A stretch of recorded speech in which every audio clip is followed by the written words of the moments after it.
하나님 말씀 봅니다. 누가복음 19장 12절에서 27절까지입니다. 누가복음 19장 12절에서 27절까지.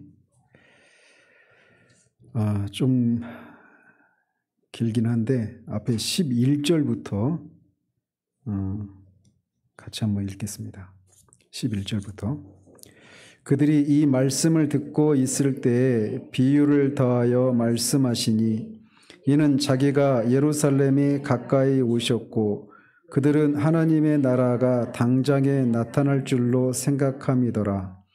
이르시되 어떤 귀인이 왕위를 받아가지고 오려고 먼 나라로 갈 때에 그 종 열을 불러 은화 10문화를 주며 이르되 내가 돌아올 때까지 장사하라 하니라. 그런데 그 백성이 그를 미워하여 사자를 뒤로 보내어 이르되 우리는 이 사람이 우리의 왕됨을 원하지 아니하나이다 하였더라. 귀인이 왕위를 받아가지고 돌아와서 은화를 준 종들이 각각 어떻게 장사하였는지를 알고자 하여 그들을 부르니 그 첫째가 나와 이르되 주인이여 당신의 한 문화로 10문화를 남겼나이다. 두 주인 이르되 잘하였다 착한 종이여 내가 지극히 작은 것에 충성하였으니 10고을 권세를 차지하라 하고 그 둘째가 와서 이르되 주인이여 당신의 한 문화로 5문화를 만들었나이다. 주인이 그에게도 이르되 너도 5고을을 차지하라 하고 또 한 사람이 와서 이르되 주인이여 보소서 당신의 한 문화가 여기 있나이다. 내가 수건으로 쌓아 두었었나이다. 이는 당신이 엄한 사람인 것을 내가 무서워함이라. 당신은 두지 않은 것을 취하고 심지 않은 것을 거두나이다.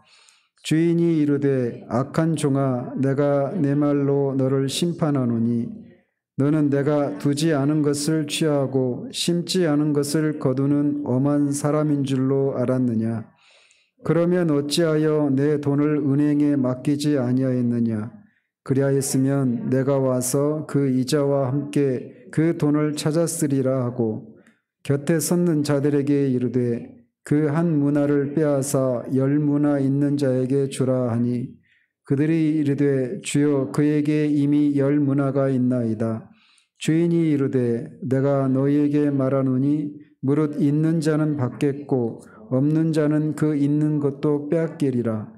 그리고 내가 왕됨을 원하지 아니하던 저 원수들을 이리로 끌어다가 내 앞에서 죽이라 하였느니라. 아멘. 지난주에는 이 성속 이원론이 잘못된 이 성속 이원론이 어떻게 우리 삶 전반을 바라보는 데 영향을 끼쳤는가에 대해서 우리가 살펴봤습니다. 한마디로 이 세계관에 따르면 영적인 것과 물질적인 것을 이렇게 분리한다라고 하는 것입니다. 이거를 하나로 이렇게 통합을 이루어야 되는데 분리된 그런 것으로 바라본다라는 겁니다. 따라서 성경적인 세계관에 따르면 세상을 말씀드린 것처럼 균형 있게 바라봐야 하는 것이란 말이죠. 그래서 이런 성경적인 세계관을 통해서 우리가 실체를 볼 때 우리는 어떤 결론에 도달하냐면 하나님이 한 분이시고 세계도 하나다라고 하는 것을 깨닫는다는 겁니다. 그러니까 하나님이 우리가 흔히 물질 세계와 영적 세계 이렇게 분리하는 것처럼 다른 세계, 이 물질 세계는 영적인 세계와는 관계가 없는 그런 세계로 인식하는 것이 성속 이원론이잖아요. 근데 성경적인 세계관에 따르면 이 두 세계가 하나라는 거예요. 누구에 의해서 창조된? 하나님, 한 분 하나님에 의해서 창조된 하나의 세계라는 겁니다. 그래서 이게 분리되어야 할 것이 아니라 통합을 이루어야 된다라는 것입니다. 물론 구분할 필요는 있죠. 구분해야지만 분리시켜서는 안 된다라는 거예요.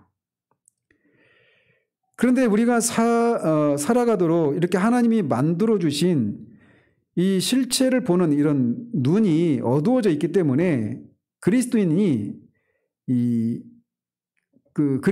그 실체를 제대로 파악하지 못하는 이런 비극이 교회 시대 가운데 늘 있어 왔다라는 겁니다. 그래서 우리가 교회사를 관통하는 그런 이원론의 흐름을 이렇게 살펴보면서 그때도 확인했듯이 전 세대를 통해서 이 하나님 나라의 본질을 오해하고 이 세상에서 하나님이 역사하시는 범주를 지극히 영적인 세계에 국한시키는 그런 잘못을 범해왔다라는 겁니다. 그리고 종교개혁이나 부흥이나 이런 때마다 다시금 그런 것들을 회복시키시는 그런 일들을 해오셨다는 거죠. 그래서 이 책의 저자는 다른 저자들과의 공통으로 작업한 책 흔들리지 않는 하나님 나라라고 하는 글에서 이런 얘기를 나눴습니다. 하나님 나라는 성경에서 가장 헷갈리고 논란이 되며 가장 오해를 많이 사는 개념이다. 어떤 이들은 하나님 나라를 이 땅에 건설한다는 명목 아래 폭력적인 혁명을 일으켰다. 하나님 나라를 확장한다는 핑계로 사회공학과 부의 재분배를 정교하게 계획하고자 주장하는 이들도 있었다. 그러니까 이제 주로 이 자유주의 진영에 있는 사람들이 하나님 나라를 이렇게 해석을 하는 거죠. 미래에 임할 하나님 나라 이 개념은 없이 그냥 이 땅에서 이 하나님의 통치를 드러내야 된다고 하면서 주로 사회개혁, 어떤 제도적인 그런 모순, 불의 이런 것들을 개혁하는 데에만 국한시켜 있는 영혼의 구원에 대해서는 간과한 채 온통 그런 거에만 관심을 두는 이런 양상으로 나타나는 이런 시각이 하나 있다는 겁니다. 반면에 이단적인 기독교 분파에서 하는 얘기라고 치부하고 하나님 나라라고 하는 개념 자체를 무시하는 그런 그리스도인도 있습니다. 이것에 대한 반동으로. 또 다른 사람들은 하나님 나라를 천국이나 그리스도의 재림을 고대하는 정도로 생각하면서도 하나님 나라의 본질이나 이 땅에서 그 나라가 자신의 삶에 어떤 의미를 주는지 명확히 알지 못하는 사람들이 있습니다. 그런 사람들의 경우에는 불신자들에게 하나님 나라를 설명하기가 쉽지가 않아요. 하지만 하나님 나라가 예수님의 가르침의 핵심 주제였다라고 하는 데에는 하나님 나라에 대해서 어떤 생각을 가지고 있는 사람들이든 이론의 여지가 없다라는 거죠. 그래서 신약에 보면 하나님 나라, 바실레이아 데이, 천국, 바실레이아 우라노라고 하는 이런 천국이라고 하는 단어가 신약에 98번 등장을 합니다. 그만큼 많이 다루었던 주제가 하나님 나라, 천국이라고 하는 그런 단어였어요. 그래서 그리스도의 마음에 이 하나님 나라라고 하는 천국이라고 하는 이 개념이 주님의 마음에 가득했다라는 것이죠. 그렇다면 주님은 이렇게 이 하나님 나라 또는 천국에 대한 이런 개념을, 근데 우리가 벌써 하나님 나라 천국 하면 우리는 어때요? 어떤 생각들을 주로 많이 가고 있어요? 장차 임할, 예수님의 재림을 통해서 장차 임할 새하늘과 새 땅, 이거를 하나님 나라 천국 이런 개념을 많이 가지고 있단 말이죠. 그러니까 이 땅에서 지금 현재 하나님의 나라이기 때문에 하나님의 왕이신 하나님의 통치를 받아서 우리가 이 땅에서 하나님의 백성으로서 우리가 살고 있는 이 땅을 하나님 나라의 가치관을 실현하고 그런 의미에서 하나님 나라를 확장하는 그 과정에서 부가 재분배되기도 하고 가난을 혁파하고 어떤 불의한 그런 제도나 불의한 현실들을 개혁하고 이런 것들은 그렇게 마음을 쓰지 않고 있다는 거예요. 아마 우리도 다 그런 영향을 받았기 때문에 이런 생각이 지배적이란 말이죠. 그런데 이 시대를 사는 우리만 하나님 나라에 대해서 이렇게 하나님의 통치가 아주 국한시켜서 하나님의 통치가 실현되는 이런 생각을 갖고 있었던 것이 우리만의 문제가 아니었다라는 거예요. 이렇게 하나님 나라 천국에 대해서 98번이나 인용하면서 말씀하셨던 그 주님의 제자들도, 그 말씀을 직접 들었던 주님의 제자들도 마찬가지로 하나님에 대해서 주님이 말씀하시는 그런 의미를 제대로 간파하지 못한 채 오해를 하고 있었다는 겁니다. 오늘 본문이 그런 의미에서 주어진 본문이에요. 그래서 이 2000년 전 이 예수님과 함께했던 제자들조차도 하나님 나라를 제대로 이해하지를 못했던 겁니다. 예수님과 가장 가까이 지냈던 제자들 역시 예수님 자신에 대해서 그리고 하나님 나라에 대해서 예수님이 일러주셨음에도 불구하고 그 의미를 포착을 제대로 못한 겁니다. 그래서 예수님과 오늘 이 본문의 이 장면은 예수님과 3년 동안 이 동고동락하면서 이제 마지막으로 예루살렘으로 가는 도중에 하신 말씀입니다. 그런데도 여전히 제자들은 하나님의 나라에 대해서 주님이 깨닫기를 원하셨던 것들을 아직 모르고 있었던 거예요. 그래서 하나님 나라에 대해서 오해를 하고 있는 그 제자들의 생각을 바로잡기 위해서 베푸신 이 비유를 우리가 오늘 살펴보자라는 거죠. 한번 이 장면을 한번 생각해 보십시오. 지금 예수님과 12제자가 지금 예루살렘으로 가고 있는 겁니다. 이제 마지막으로 예루살렘에 올라가셔서 그 주간에 이제 십자가에서 죽으시는 거예요. 그 과정인데 이때 예수님과 12제자만 간 것이 아니라 이때 어떤 절기를 지키기 위해서 올라가고 있었던 거예요? 유월절이죠. 마지막 유월절. 그 유월절을 지키기 위해서 올라가는 것이어서 유월절, 오순절, 수장절 이 절기는 유대인들이 지켜야 되는 3대 절기였어요. 그래서 그때는 온 이스라엘 백성들이 다 예루살렘을 올라가서 거기서 이 성회를 지내면서 일주일을 보내도록 했던 절기가 유월절인데 따라서 이때 절기에 올라가는 사람들이 굉장히 많았습니다. 그래서 그 유대 땅 그 본토에 살고 있었던 사람들도 갔을 뿐만 아니라 다른 그 흩어졌던 그런 사람들도 가곤 했단 말이죠. 그 유월절 다음에 절기가 오순절인데 오순절 때 그 유대인들이 엄청 16개국에서 오잖아요. 어쨌든 이 유월절도 갈릴리에서부터 많은 사람들이 예루살렘을 향하고 있었습니다. 그래서 신실한 유대인이라면 누구나 유월절을 지키기 위해서 예루살렘으로 향하고 있었기 때문에 이 예루살렘으로 올라가는 이 길은 무척 붐볐습니다. 그래서 요세푸스라고 하는 그 유대인 그 역사가가 기록한 책에 보면 이 당시 유월절 때 그 예루살렘에 머물렀던 유대인들이 거의 200만 명 정도 되었다. 이렇게 말을 합니다.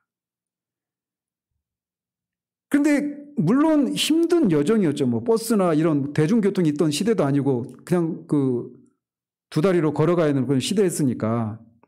근데 힘든 여정이었지만 연중 가장 특별한 절기 중에 하나였어요. 이 유월절이. 그래서 그 성전에 올라가서 유월절을 지키는 것을 생각하면서 들뜬 마음도 있었을 것입니다. 분명히. 그런데 또 이 유월절이 다른 유월절과는 다른 독특한 특징을 가지고 있었는데 그것은 뭐냐면 이 제자들도 그렇고 예루살렘 올라가는 수많은 유대인들이 기대했던 것이 뭐냐면 이제 메시아가 이제 왕위에 오르고 드디어 이 메시아의 왕국이 하나님 나라가 임할 것이다라고 하는 기대를 가지고 올라갔다는 면에서 다른 유월절과는 다른 유월절이었어요. 그러니까 유대인들의 입장에서 보면은 엄청난 그런 흥분이 되는 그런 절기였죠. 그러니까 그런 것과 맞물려서. 그러니까 586년 주전 586년에 바벨론에서 바벨론의 포로로 잡혀갔단 말이에요. 586년에. 그 주님이 이제 586년 중에 80년만 독립국가로 있었습니다. 그리고 나머지 500년 동안 식민 지배를 받았던 나라가 이스라엘이란 말이에요. 바벨론, 페르시아, 헬라, 로마 이렇게 이어지는 제국들의 식민 지배를 받고 있었던 이 나라인데 500년의 식민 지배를 끝내고 마침내 예수님이 왕으로 등극하셔서 이제 정치적으로 독립하고 또 오병이의 이적을 통해서도 기대했던 것처럼 경제적으로도 그때도 말씀드렸지만 얼마나 이 사람들 입장에서는 진짜 뭐 대박 나는 거죠. 그러니까 이제 완전히 그런 흥분의 도가니에 휩싸여 있었단 말이에요. 근데 200만 명 정도 되는 인구가 그렇게 올라가는 겁니다. 예루살렘에 상주하는 인구가 3만 명 정도 된다고 하는데 그때 200만이 들어왔으니까 이거 어마어마한 일이죠. 그리고 로마 당국의 입장에서 보면은 엄청나게 긴장이 되는 그런 상황이기도 한 거죠. 200만 명이 독립운동을 한다고 생각해 보십시오. 로마 군대가 많아봐야 몇 천인데 200만 명이 거기서 봉기를 한다고 생각해 보세요. 이건 완전히 난리가 나는 겁니다. 그런 상황인 거예요. 그러니까 막 그 유대인들 입장에서는 드디어 이제 이 메시아의 그 왕국이 임한다라고 하는 이런 기대를 갖고 있었고, 그 왕이 바로 예수님이라고 하는 기대를 갖고 있었단 말이에요, 유대인들이. 그러니까 제자들 입장에서 보면 얼마나 흥분되는 일이겠습니까? 드디어 그 독립왕국이 이제 시작이 되는데, 거기에서 자신들은 지난주에도 말씀드렸지만 비상장 주식할 때 샀단 말이에요. 전 재산을 다 바쳐서. 그러니 완전히 상장하면 이제 완전히 막 대박 나는 거죠. 그러니까 얼마나 그런 기대를 가지고 있었겠느냐라는 거죠. 그런데 이런 상황 가운데 있을 때 예수님이 하나님의 능력으로 충만한 분이라고 하는 것을 제자들과 유대인들이 알고 있었단 말이에요. 그리고 하나님 나라가 드디어 가까이 왔다라고 하는 그런 예수님의 그 말씀을 들었던 터라 어느 때보다도 이제 군중이 더 들떠 있었던 겁니다.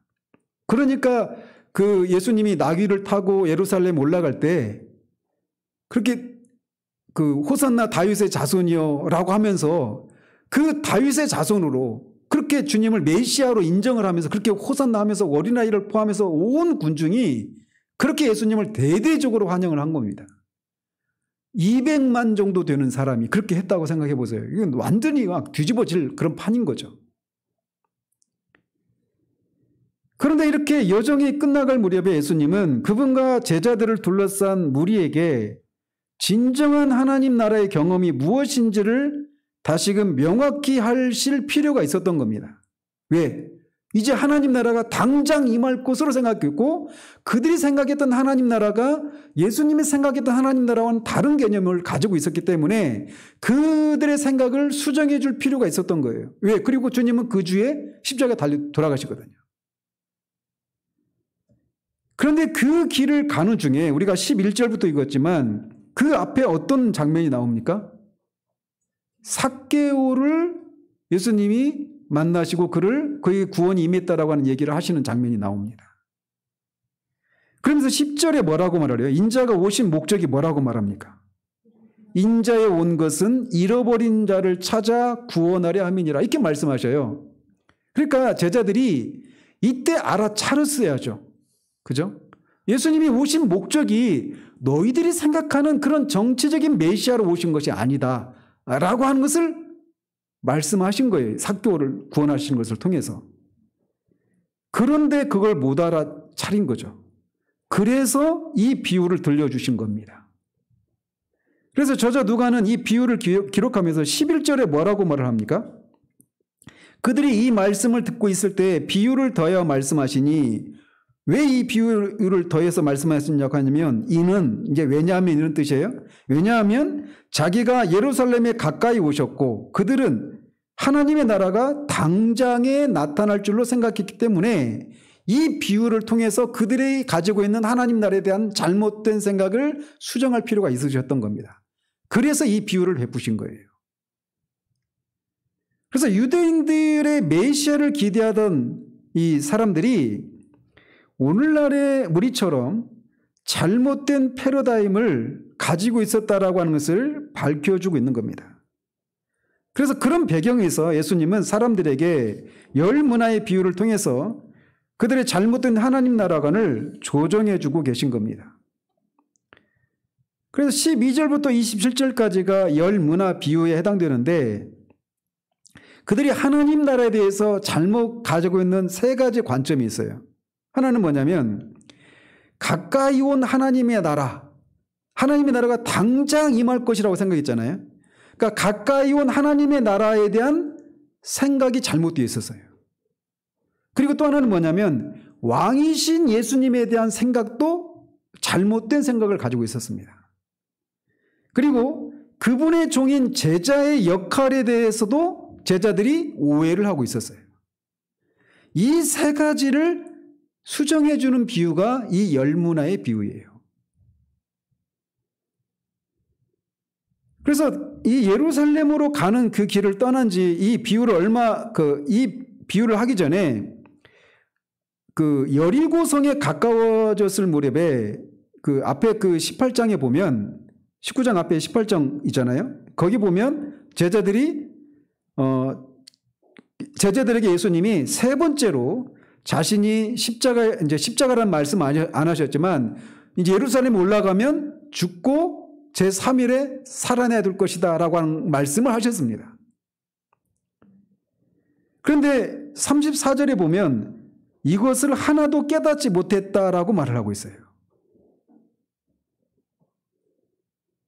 그래서 이들이 잘못 가지고 있었던 것은 뭐냐면 그리스도가 예루살렘으로 들어가시면 즉시 왕이 되셔서 정치적인 메시아 나라, 하나님의 나라를 건설하실 것이다 라고 하는 생각을 가지고 있었던 겁니다. 이 유대인들이, 제자들을 포함해서. 그래서 그들은 지금 당장 눈에 보이는 나라를 기대했던 거예요. 하나님의 나라에 대해서.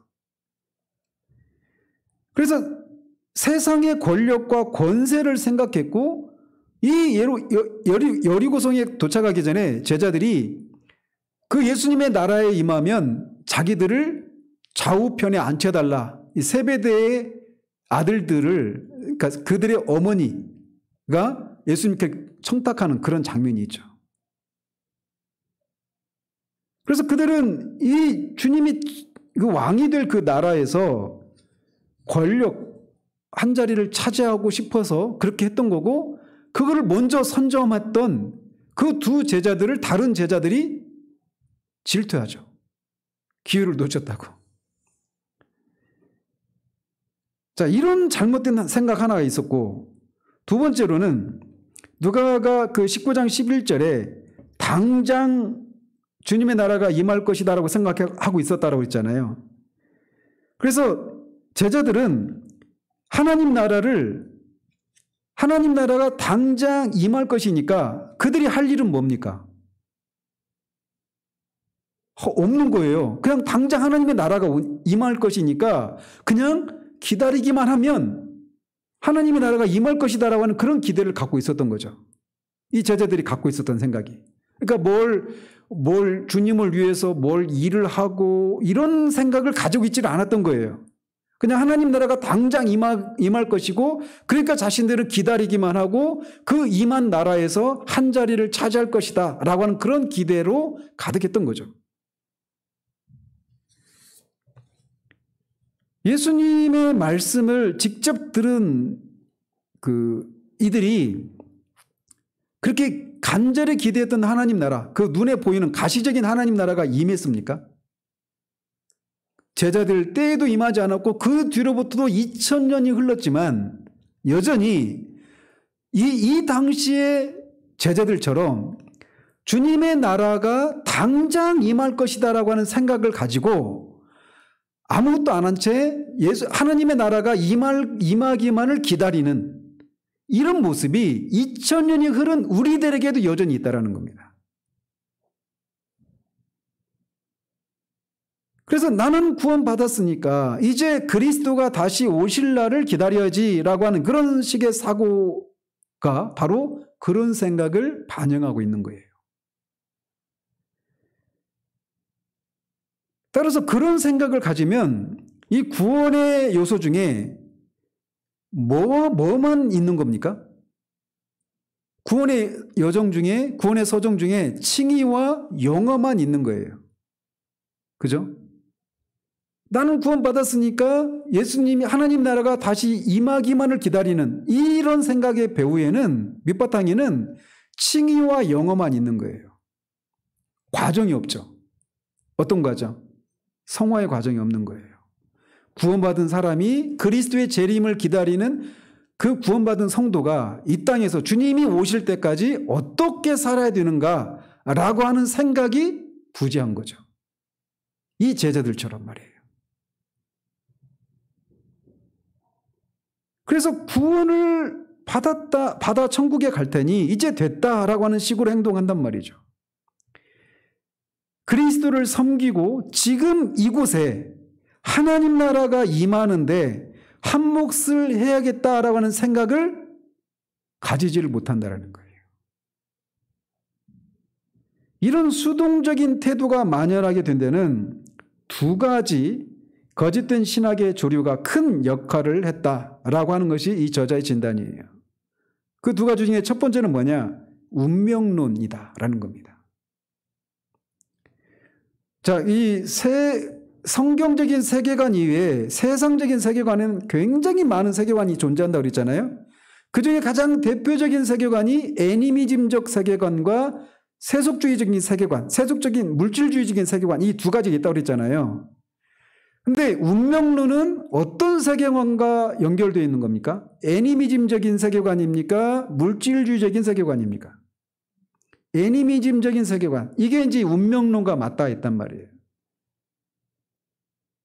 그런데 이렇게 나는 이제 구원받았으니까 예수님이 다시 재림해서 이 하나님 나라가 건설되기만을 기다리고 있을 뿐, 지금 여기에 하나님 나라가 임하도록 하는데 내가 나에게 주어진 어떤 부르심과 소명을 따라 살아야 되겠다라고 하는 생각을 가지지 않는 이런 수동적인 신앙의 태도에 영향을 끼친 첫 번째 잘못된 신학은 운명론이라는 거예요. 운명론.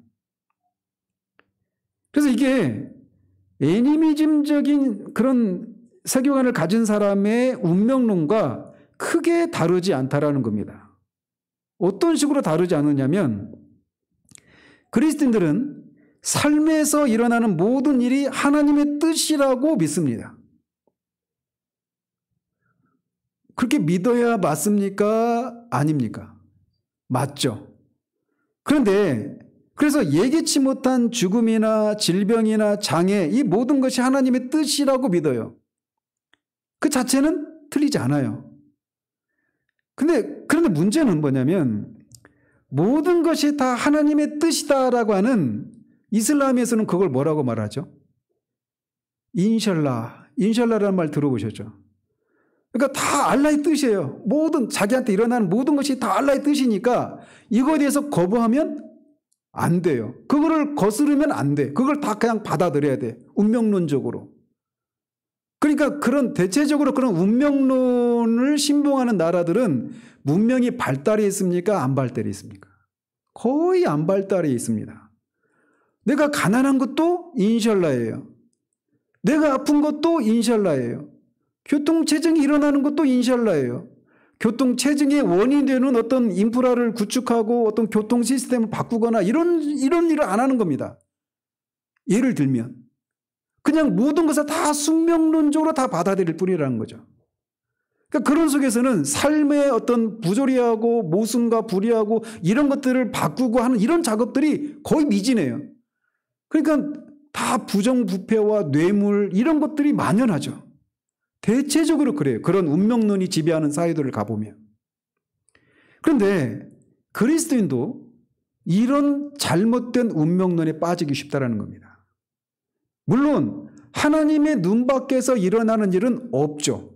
모든 것이 하나님이 다 섭리하십니다. 머리카락 하나 빠지는 것조차도 하나님이 다 섭리하셔요. 참새가 떨어지는 것도 다 하나님의 섭리 가운데 일어나는 일이에요. 그런데 문제는 그런 것들을 어떤 부조리하고 가난과 어떤 불의하고 이런 현실들도 다 운명론적인 하나님의 뜻이다라고 하는 생각들을 가진 채 그냥 살아가는 겁니다. 그러니까 정치 현실에서도 하나님이 어쨌든 모든 그런 권세가 하나님으로부터 나지 않음이 없다라고 로마서 13장에서 말씀하시니까 나중에 로마서 13장 말씀하실 때도 살펴볼 때 말씀드리겠지만 우리는 이런 것도 굉장히 운명론적인 그런 생각의 지배를 받고 있는 경향들이 많아요. 그래서 그 지도자가 하나님이 세우신 종이니까 지도자니까 그가 어떤 잘못을 하건 간에 그거에 대해서 어떤 개혁을 시도한다든지 뭔가 이렇게 사회를 그런 정치를 어떻게 그 올바른 방향으로 바꾸려고 하는 이런 것들에 대해서 생각하지 않는 그런 경향도 이런 것의 영향이다, 이렇게 볼 수도 있는 거예요. 그래서 이렇게 모든 것이 다 하나님의 뜻이니까 잘못된 방식으로 이렇게 적용한다는 겁니다. 그래서 빈곤과 기근, 불의한 상황 이런 것을 맞닥뜨려도 하나님의 뜻이니까 내가 할 일은 없어, 이런 수동적인 태도를 보인다는 거예요. 그래서 가난은 나라님도 구제 못한다라고 하는 속담이나 들먹일 뿐, 그 상황에서 우리 자신을 향한 부르심이 무엇인지를 보지 못해요. 윌리엄 윌버포스 얘기했잖아요. 그죠? 영국이 노예 제도를 그 노예 무역을 폐지시켰던. 그러니까 그런 것도 그것을 개혁하고 그것을 폐지하는 것이 하나님의 뜻이잖아요. 근데 그런 상황에서도 이 함의 족속들이니까 얘들은 그 성경에 말한 것처럼 노예로 살아야 된다라고 말을 했으니까 얘들이 그렇게 당하는 것은 그냥 하나님이 정하신 법칙이니까 그걸 용인하는 이런 식으로 대처하는 것과 똑같은 거죠. 그래서 이 세상에 일어나는 기아나 어떤 이런 것들에 대해서는 얘기하지만 주님이 이 땅에 계시면서 굶주린 이 사람들 5,000명, 성인 남자만 5,000명을 먹이시고 이런 것들, 이것도 어떤 제도를 바꾸거나 이런 건 아니지만 그들의 어떤 처한 그런 상황들을 개선시키고 개혁하려고 하는 이런 것에서 나온 것이잖아요. 그랬던 주님처럼 그렇게 이 사회를 개혁하고 불의한 제도를 바꾸거나 이런 일들을 해야 되는데 이런 것에 관심을 두지 않는다는 겁니다. 다 이게 말로는 이슬람 교도들이 인샬라라고 그렇게 말하는 것처럼 그렇게 말은 하지 않지만, 그런 용어를 사용하지는 않지만 이 사회에서 벌어지고 있는 것들에 대해서 그렇게 등한시하고 있는 이런 것을 통해서 하나님의 뜻이다라고 하는 이 우산 속에 다 숨어들어서 이 현실을 실제적으로 하나님 나라의 가치관이 현실되는 그런 현실로 바꾸기 위한 노력들을 하지 않는 그런 모습을 띈다라는 거죠. 그래서 이렇게 잘못된 이 수동적인 신앙의 모습을 띠게 되는 첫 번째 잘못된 신학 중에 하나가 뭐냐면 운명론이라는 거예요. 두 번째는 뭐냐면 기독교 사상 초기부터 발현되었던 잘못된 이원론이라는 겁니다. 아마 이 후자가 더 많은 경우가, 이런 후자가 더 많은 이유일 수도 있어요. 그래서 우리가 살펴봤던 것처럼 이원론은 실체를 물질적인 부분과 영적인 부분으로 나누면서 영적인 부분이 더 중요하다, 이런 생각을 가진다고 그랬잖아요.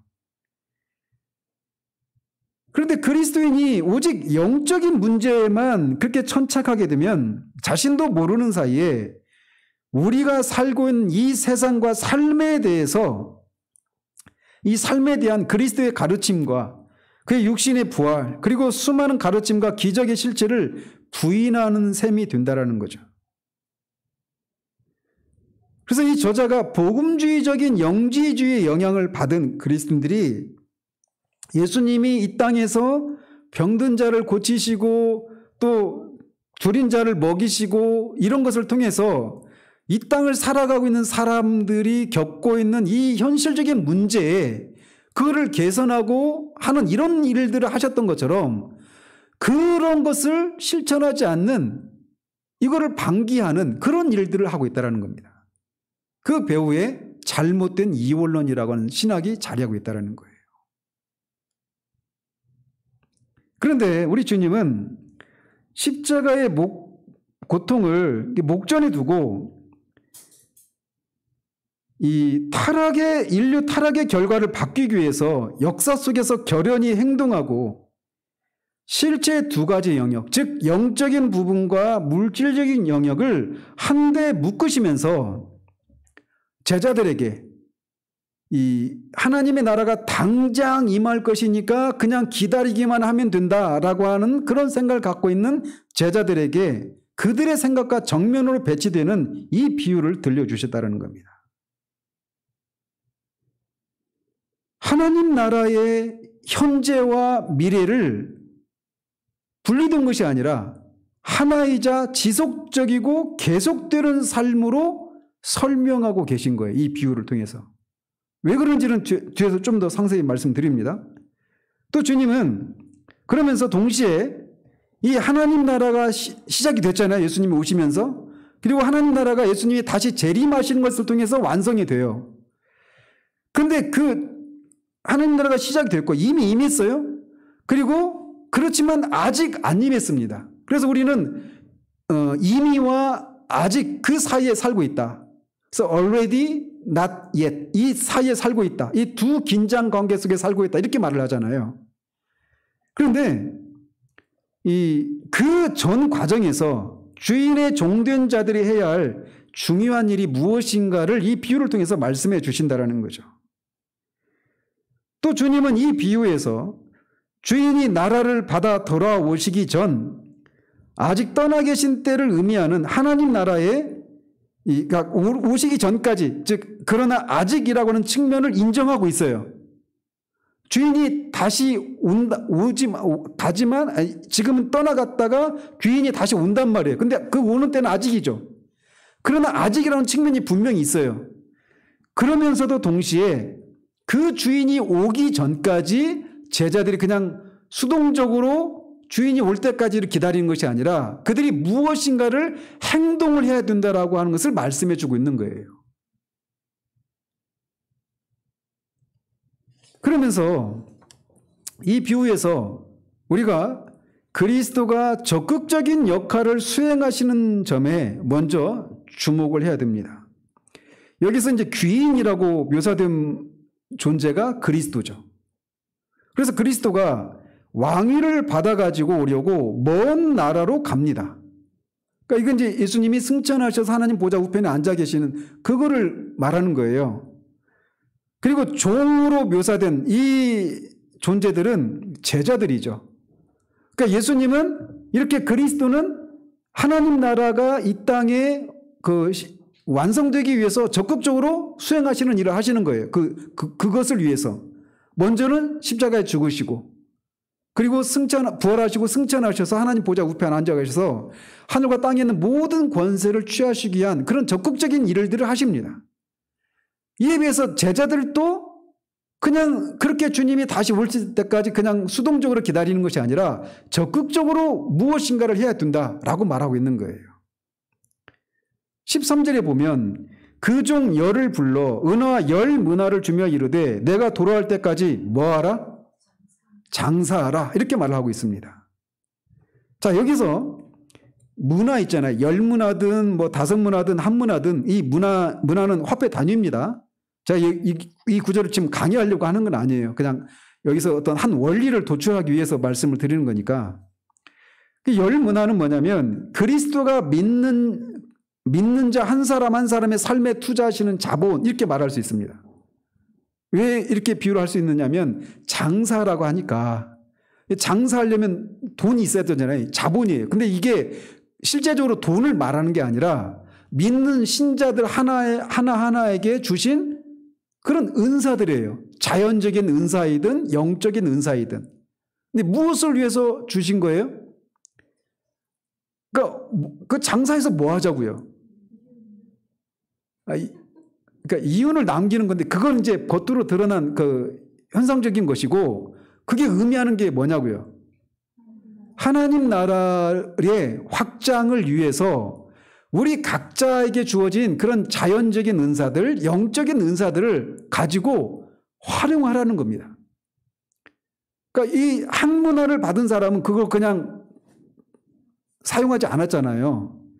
그렇게 하면 안 되고 나에게 주어진 그런 은사들, 어떤 기질이나 어떤 재능이나 이런 것들을 적극적으로 활용을 하는 거예요. 그리고 영적인 은사도 마찬가지고. 그래서 이것을 위해서 그런 자연적이고 영적인 은사들을 주셨는데 그거를 문화라고 말하고 있다는 거예요. 그럼 제자들은 뭐 해야 되는 거예요? 그거를 낭비해서도 안 되고 한 문화 받은 사람처럼 쌓아둬서도 안 되죠. 그리고 우리의 자신의 어떤 영달과 영욕을 위해서 사용해서도 안 돼요. 뭘 위해서 해야 되느냐면 그분의 나라를 확장하기 위해서 그것을 적극적으로 투자하고 사용하는 일을 해야 된다라는 것이 여기서 말하고 있는 취지예요. 그래서 자본을 주신 후에 그리스도가 명령을 내리십니다. 장사하라라고 말이죠. 이 헬라어 단어가 뭐냐면 프라그마테오마이라고 하는 단어예요. 프라그마테오마이. 여기서 영어가 좀 되시는 분은 어떤 단어가 떠오릅니까? 프라그매티즘이라고 하는 거. 실용주의. 여기서 나온 이 단어가, 이 영어 단어가 여기서 나오는 겁니다. 헬라어. 그러니까 이 단어는 뭐냐면 교역, 거래하다, 점령하다 이런 뜻으로 사용되는 단어예요. 그래서 그런 단어이기 때문에 이거를 이제 번역한 영어로 번역한 단어들 성경을 보면 다양하게 번역을 합니다. 그런데 그래서 장사하라 이렇게 번역하기도 하고 이 돈을 굴려라 이렇게 번역을 했기도 했고 이것으로 거래하라 이것으로 사업하라 이것으로 사고 팔라 이렇게 번역을 하기도 했어요. 다양한 번역본에서. 근데 본질은 똑같죠. 그 자본을 적극적으로 활용하고 투자하고 굴려라 이거예요. 사업을 해라는 겁니다. 그래서 우리말 성경에 그냥 장사 이렇게 말을 했던 거죠. 자, 그래서 그리스도는 제자들에게 지극히 기본적인 임무를 맡기신 거예요. 1차적으로. 즉 우리에게 주어진 자연적이고 영적인 은사 그런 자본을 실용적으로 활용해서 그리스도와 하나님 나라를 위해서 우리 문화와 세계에 관여하라는 겁니다. 예수님은 그분의 나라를 확장하는데 우리가 우리만의 독특한 기여를 하도록 우리 각자에 맞는 그런 자본을 투자하신 거예요. 어떤 사람은 10문화를, 어떤 사람은 5문화를. 이거는 단지 그냥 재능이 많고 적고의 문제만이 아니라 어떤 사람은 외향적이고 어떤 사람은 내향적이고 어떤 사람은 활달하고 어떤 사람은 좀 의기소침하고 어떤 사람은 기억력이 좋고 어떤 사람은 뭐 암산이 빠르고 다양한 그런 재능이 있잖아요. 그러니까 재능의 다양성의 차원에서 봐야지 이거를 재능이 많고 적고 이런 차원이 아니라는 거죠. 누구나 다 이런 걸 다 받았죠. 우리말 속담에 뭐가 있어요? 군뱅이도 뒹구는 재주가 있다. 이렇게 말하고 있는 것처럼 하나님 나라를 확장하고 하나님 나라의 통치의 현실을 드러내도록 기여하는 데 있어서 그런 일을 하도록 필요로 하는 재능을 그런 자본을 투자받지 않은 그리스도인은 아무도 없습니다. 모든 그리스도인은 종류에 따라 어떤 크기에 따라 다양하지만 다 그런 재능을 받은 거예요. 그래서 받은 재능을 따라서 그 받은 자본을 따라서 각자의 자리에서 그 일을 하면 돼요. 주님을 섬기고 하나님 나라 확장을 위해서 그렇게 하면 되는 겁니다. 그러니까 내가 다른 사람이 될 필요가 없죠. 하나님은 제가 로이드 존스가 아닌 것을 가지고 한 번도 저를 책망하신 적이 없어요. 저는 저가 되면 됩니다. 누구나 마찬가지예요. 누구나. 근데 이렇게 1차적으로 열문화 비유에서 말하고 있는 것은 바로 그거예요. 성도에게 기본적인 부르심과 임무가 주어졌다는 겁니다. 하나님 나라를 확장하는 거. 언제까지?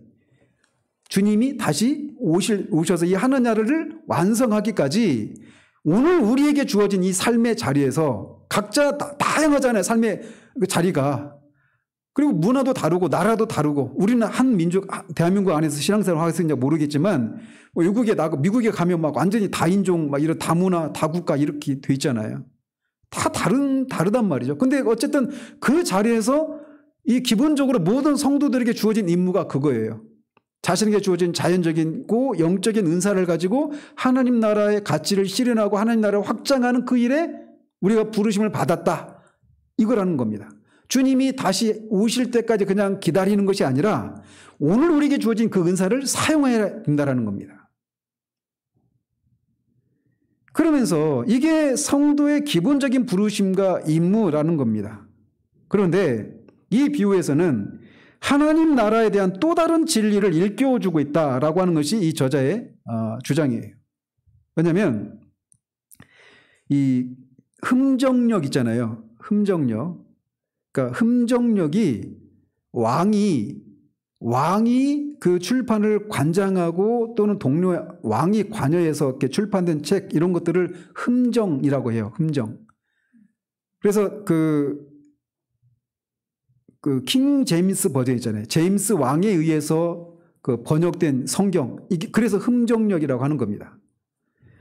그런데 그 흠정력에서 이 프라그마테우마이라고 하는 단어를 뭐라고 번역을 했냐면 아큐파이, 점령하라 라고 하는 단어로 번역을 했어요. 2008년에 미국에서 그 월가의 그 금융위기가 있었잖아요. 뭐죠? 모기지 뭐 해가지고 그 있었잖아요. 그때도 점령하라 아큐파이 월스트리트 해가지고 막 그렇게 부패한 금융 자본을 막 개혁하고 이런 시도들을 했잖아요. 아큐파이라고 하는 단어가 점령하다 이런 뜻이에요. 그런데 그러니까 이렇게 번역을 했어요. 이 프라그마테우마이라고 하는 단어를 다른 번역본에서는 뭐 장사라 거래하라 이렇게 주로 비즈니스와 관련된 그런 방식으로 번역을 했는데 흠정력에서는 이 단어를 점령하라 이렇게 바꿨다고요. 그러니까 내가 올 때까지 장사하라 이렇게 이게 되는 게 아니라 내가 돌아올 때까지 점령하라 이렇게 번역을 하고 있단 말이죠. 그런데 이 점령하라라고 하는 단어가 현대적인 의미에서는 어떤 군사적인 용어처럼 들리잖아요. 근데 거기서 그런 어떤 호전적인 의미로 점령하라 이렇게 말하고 있는 건 아니에요. 이 점령하라라고 하는 것은 왜 이렇게 말을 하고 있느냐면 그리스도께서 우리로 하여금 우리에게 주어진 자연적인 은사와 영적인 은사를 가지고 주님이 오실 때까지 우리 각자의 삶의 자리에서 어떤 하나님 나라의 가치를 실현하고 하나님의 그런 나라를 확장하기 위해서 실제적인 어떤 활동들을 하라, 행동을 하라. 그래서 어떤 이 사회를 개혁하고 이런 이 물질 세계에도 우리가 관여하는 삶을 살아야 된다 이렇게 말씀하셨단 말이에요. 그런데 그게 주님의 명령이에요. 그리고 우리는 그런 명령을 수행해야 될 그런 임무가 우리에게 있는 거죠. 모든 그리스도인들에게. 그런데 그 과정이 영적인 전투의 전장에서 벌어지고 있는 것이기 때문에 이 전투적인 용어인 아큐파이라고 하는 용어를 사용했다라는 겁니다. 무슨 말씀인지 아시겠죠? 그러니까 하나님 나라가 확장되는 이 일은 영적인 일이라는 거예요. 영적인 전투의 현장이라는 거예요. 그런데 영적인 전투라고 하는 것이 그렇다면 눈에 보이지 않는 그런 어떤 영적인 세계에서 벌어지는 일로 우리가 이해해서는 안 되는 거예요. 이게 뭐냐면 이게 영적인 전쟁이 가시적인 방식으로 이 땅에서 일어난다라는 겁니다. 그러니까 아까도 말씀드렸지만 율법불서가 그 노예 무역을 폐지하는 노예 무역을 폐지하는 그런 법안을 벌일 때 그 가시적으로는 그것을 찬성하는 사람과 찬성하는 기득권과 그것을 반대하는 개혁하고자 하는 사람들 이렇게 가시적으로 보이잖아요. 근데 그 뒤에는 다 뭐가 있어요?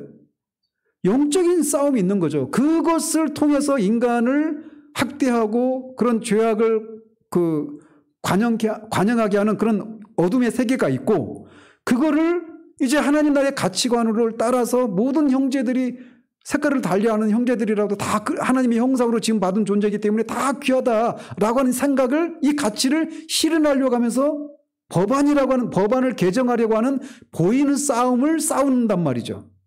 근데 그 싸움의 본질은 영적인 전쟁이기 때문에 그런 일을 할 때 아큐파이라고 하는 단어를 쓰는 거예요. 점령하라고 하는 용어를 그런 취지에서 사용하고 있다는 것이죠.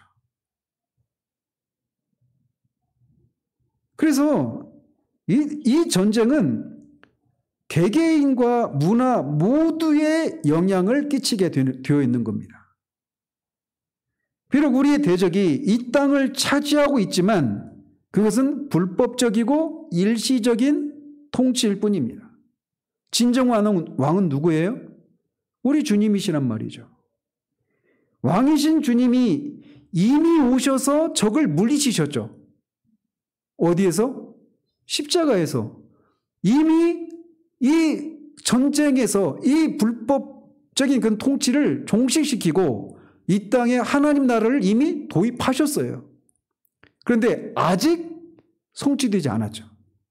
그래 아직 성취되지 않아서 여전히 이 악한 세력이 불법으로 이 땅을 점령하고 통치를 하고 있고 그 불법적인 그 압제 속에서 많은 사람들이 신음하면서 살아가고 있단 말이에요.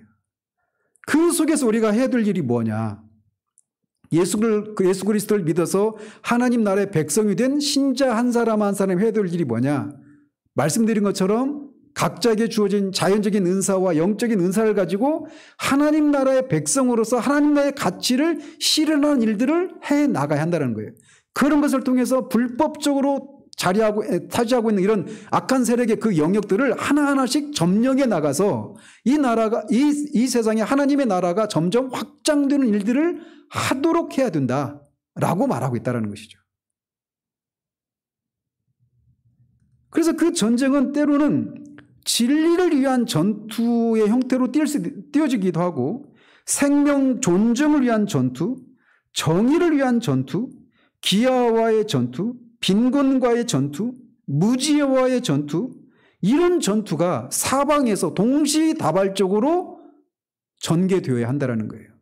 그런 싸움을 통해서 이 주님이 오실 때까지 우리에게 주어진 그 자연적인 은사와 영적인 그 은사를, 그 자본을, 문화를 적극적으로 이런 싸움에 우리가 개입해서 이 싸움에서 승리하는 것을 통해 주님의 나라가 점점 확장되어 가는 일들을 우리가 해야 된다라는 거죠. 그래서 우리가 구원받았으니까 이제 개인적으로 열심히 성경 읽고 기도하고 경건생활 하는 데만, 영적인 것에만 우리의 시간과 마음을 쏟는 것이 아니라 물질적인 이런 세계, 여기에서도 여전히 이런 일들을 해야 된다라는 것이죠.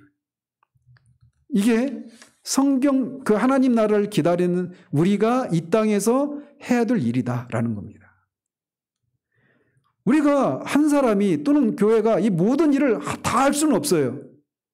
각자 받은 은사가 다르니까.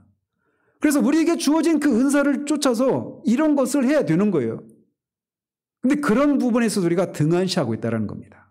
근데 성경 역사를 보면 종교 개혁 때든지 부흥회 때 보면 이런 일이 일어나는 거예요.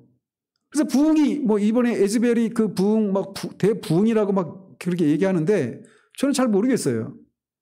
부흥이 임하면 항상 따라오는 게 뭐냐면 개인적으로든지 사회적으로든지 어떤 개혁과 죄를 회개하고 삶의 개혁, 개인적인 삶의 개혁과 사회적인 어떤 부조리와 이런 죄악이 개선되는 이런 방향으로 나타나거든요. 언제나 부흥이 임할 때는 그렇게 나타났어요. 그런 면에서 그런 일이 일어나는데 지켜볼 일이죠. 잘 모르겠어요. 그런 면에서는. 그냥 온통 거의 모여서 막 예배를 드리고 나는 그게 뭐 어떤 일반적인 예배, 나는 우리 오전 예배 때도 우리는 그런 예배를 드린다고 생각하는데 잘 모르겠어요. 어쨌든 그래서 그 부흥이 진정한 부흥이 임할 때는 그렇게 진짜 그런 사회가 개혁이 되고 불의가 개선되고 이런 일들이 일어났단 말이에요. 근데 이거를 우리가 역사 속에서 다른 나라에서 일어난 일들로만 볼 것이 아니라는 겁니다. 실제로 1907년에 평양 대부흥 때도 그 지역에서는 그런 일들이 일어났던 거예요.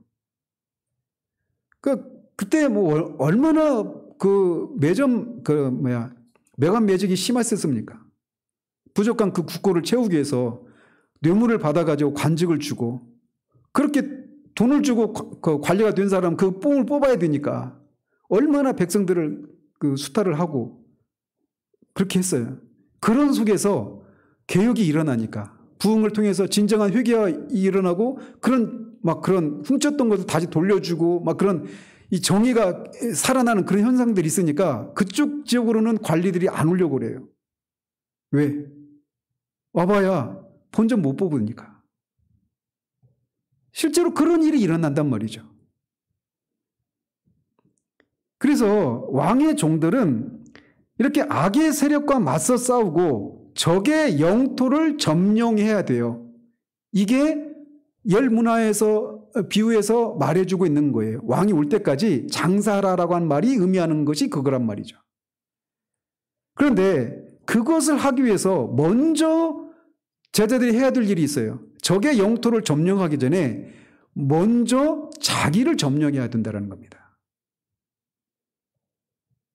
즉, 이 말이 무슨 말이냐? 자신의 타고난 은사와 달란트와 능력과 영적 은사를 활용할 수 있어야 한다는 거예요.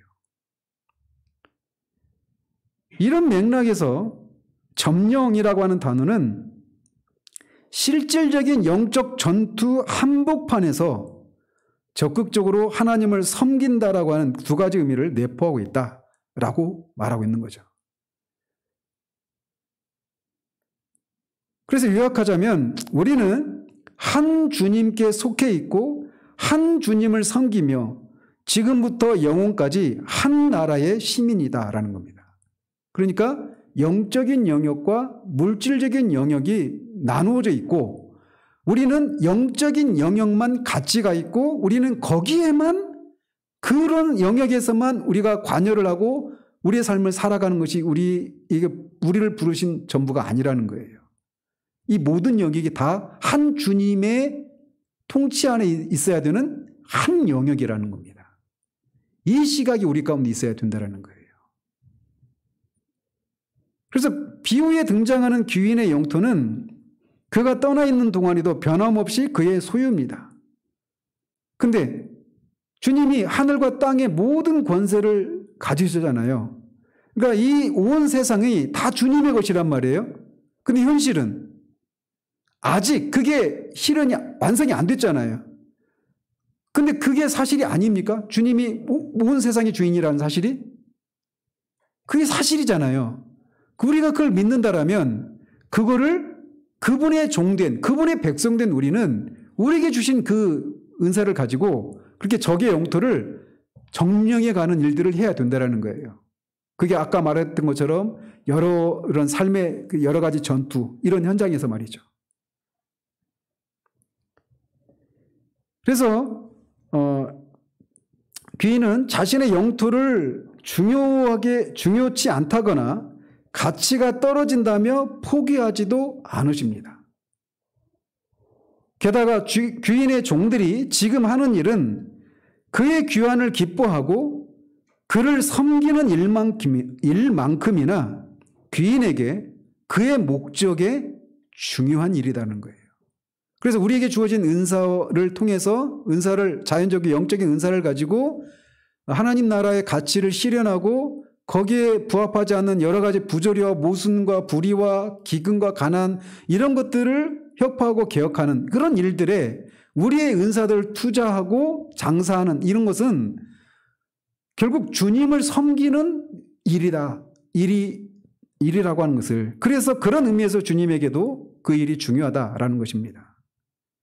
그래서 결론적으로 예수님은 제자들처럼 이 비유를 통해서 제자들에게 의도하셨던 것처럼 우리의 눈을 열어서 삶과 일의 전 영역을 아우르는 하나님 나라의 광대함을, 이 포괄성을 우리에게 보여주시기를 원한다는 것이죠.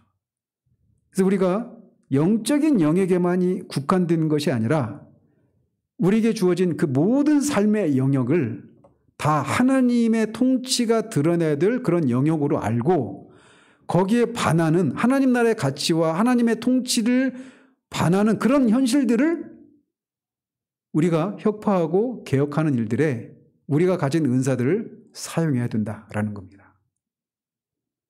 자, 그러면 이제 예수님은 그런 삶을 위해서 우리가 이제 구체적으로 어떻게 살아야 되는가, 이거를 이제 다음 주부터 살펴가도록 하겠습니다. 기도하겠습니다. 하나님 아버지, 제자들이 예수님이 예루살렘으로 올라가실 때 이제 당장 하나님의 나라가 임할 것이다 라고 하는 생각을 가지고 이제 하나님의 나라가 임하면 자신들은 아무 할 것도 없고 그 나라에서 한 자리 차지해서 살아갈 것이라고 하는 그런 기대를 가지고 있었던 그런 수동적인 상태에 있었던 제자들에게 그들이 가지고 있는 하나님 나라에 대한 잘못된 생각들, 그런 것을 조정하기 위해서 베푼 이 열무나 비유를 살펴보았습니다. 그 제자들이 그러했던 것처럼 우리가 예수 그리스도를 믿어 구원을 받았고 예수님이 장차 이 땅에 오실 것을 그 주님의 재림을 기다리고 주님이 재림하셔서 임할 그 하나님 나라를 기다린다 생각하면서 오직 우리가 영적인 것과만 관여를 맺는 사람인 것처럼, 그래서 물질적인 것들에 대해서는 우리가 관심을 기울이고 그런 것들에 우리의 시간과 에너지를 허비하는 것은 낭비하는 것이라고 하는 이런 잘못된 이원론이 우리를 주장할 때가 많은 것을 주님께서 아십니다. 이 말씀들을 통해서 우리에게 너무나 익숙해져 있는 이 생각들이 말씀에 비추어서 그것이 우리를 부르심의 전체 목적이 아닌 것을 우리가 알고 하나님의 통치가 나타나야 될 그 장소는 영적인 영역에서 뿐만 아니라 물질적인 영역 모두도 다 아울러서 그렇게 나타나야 된다는 것을 알고 우리에게 주어진 그런 은사와 자연적이고 영적인 은사들을 사용해서 적극적으로 활용을 해서 우리가 몸담고 있는 세상에 그런 하나님 나라의 가치가, 하나님의 통치가 드러나기를 위해서 우리 자신을 적극적으로 드리는 우리들 될 수 있도록 도와주시기를 원합니다. 예수 그리스도 이름으로 기도합니다. 아멘.